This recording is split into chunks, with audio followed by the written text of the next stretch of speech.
Tras la decisión que tomó la Corte Suprema de Justicia contra el expresidente Álvaro Uribe Vélez, a quien se le ordenó medida de aseguramiento domiciliario, las reacciones en contra no cesan mucho. Se han cuestionado entre la opinión pública que al jefe guerrillero alias Jesús Santrich, quien anunció que volvería a las armas con Iván Márquez, El Paisa y otros en agosto del año pasado, lo hayan dejado en libertad, mientras que a Uribe le aplican esta medida. ¿Cuál de los dos representaba un peligro para la sociedad y la justicia? Para entender más sobre este cuestionamiento, tenemos al abogado penalista Juan Francisco Navarrete. Bienvenido a Noticias 45, está al aire. Pues los dos conceptos de vinculación penal en ambos casos son muy diferentes y las personas, por supuesto, son muy diferentes.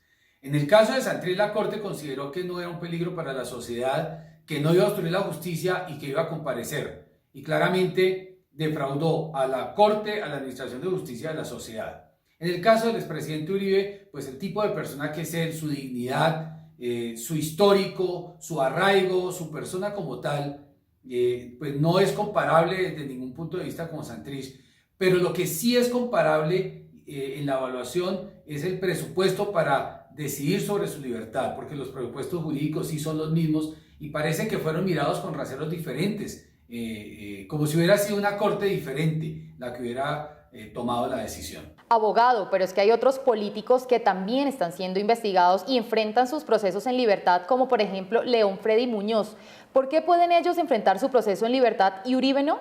Pues lo que pasa es que la libertad es un principio prevalente y eso es lo que no entiende un gran sector de la sociedad en el caso del expresidente Álvaro Uribe Vélez.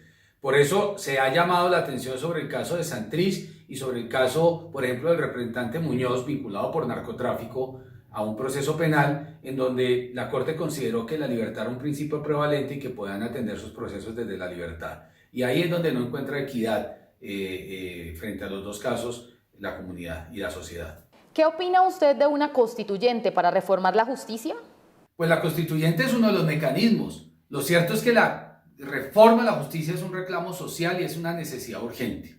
Hay cosas que lo evidencian esa necesidad. Por ejemplo, cuando la Corte Constitucional se pronunció en el caso del exministro Arias y la Corte Suprema de Justicia inmediatamente salió a decir que acataba, pero que no compartía. Ahora está exigiendo de la comunidad que no critique. Es un tema bien difícil, hay que acatarlo. Por supuesto, siempre respetuosos de las instituciones y siempre confiando en el criterio de los jueces. Pero no quiere decir que no se requiera una reforma a la justicia. Se evidencia, se necesita y hay que hacerlo porque la justicia no está funcionando en la forma en que lo necesita el país.